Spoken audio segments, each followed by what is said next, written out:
Hi guys, ఇది మన అమ్మ ప్రేమలో 4th ఎపిసోడ్. ఇన్ని రోజులంటే వల్లి వాళ్ళ అమ్మ ఉండడంతో వల్లికి పెద్ద కష్టమేమీ లేదు. ప్రతి పని వాళ్ళ అమ్మే చూసుకునేది. కానీ ఇప్పుడు అలా కాదు. ప్రతి ఒక్క చిన్న పని కూడా వల్లినే చేయాల్సి వస్తుంది. కానీ వల్లిక పిల్లలంటే అస్సలు ఇష్టం లేదు. ఒకరోజు ఆ పిల్లవాడికి చాలా ఆకలేసింది. వాడికి ఇంకా పాలు ఇవ్వలేదు. వల్లి ఏమో ఫోన్లో రీల్స్ చూసుకుంటూ కూర్చుంది. వాడి ఆకలిలాగే వాడి అరుపులు కూడా ఎక్కువ అవుతూ ఉన్నాయి. రోజు అంటే వాళ్ళ అమ్మమ్మ వాడికి పాలు పట్టిస్తూ ఉంది. కానీ ఇప్పుడు వాడు ఎంత ఏడ్చినా వాడు ఏడుపు పట్టించుకునే వారే లేరు. ఆ పసిపిల్లవాడి ఏడుపుకి ఏ దేవుడి హృదయం కరిగిందో గాని వల్లికి ఒక కాల్ వచ్చింది తన ఫ్రెండ్ నుంచి.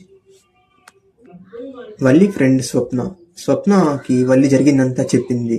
స్వప్న ఇలా అంది, ఇప్పుడు ఏమైంది, ఇంకా కొన్ని సంవత్సరాలే, వాడికి 18 ఏళ్ళు వచ్చాయంటే వాడిని ఆస్తి తీసుకొని వాడిని చంపేద్దామంది.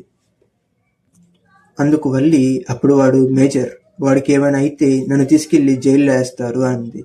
అందుకు స్వప్న, అదంతా నేను చూసుకుంటాను, నాకు 50% షేర్ ఇస్తా అంటే అంది. ఆ మాటకి వల్లి ఓకే అంటూ వాళ్ళ డీల్ ని కన్ఫర్మ్ చేసి స్వప్న ఇలా అంది, అప్పట్లోపు వాడిని బాగా చూసుకో, వాడు ఆకలితో చనిపోతే మనకి చిల్లి గవ్వ కూడా రాదు అంది.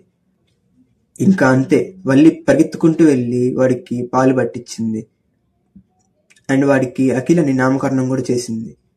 నెక్స్ట్ ఏం జరిగిందో మనం నెక్స్ట్ వీడియోలో చూద్దాం. Thanks for watching my video and please to like, share and subscribe our story narrator Instagram page. Thank you.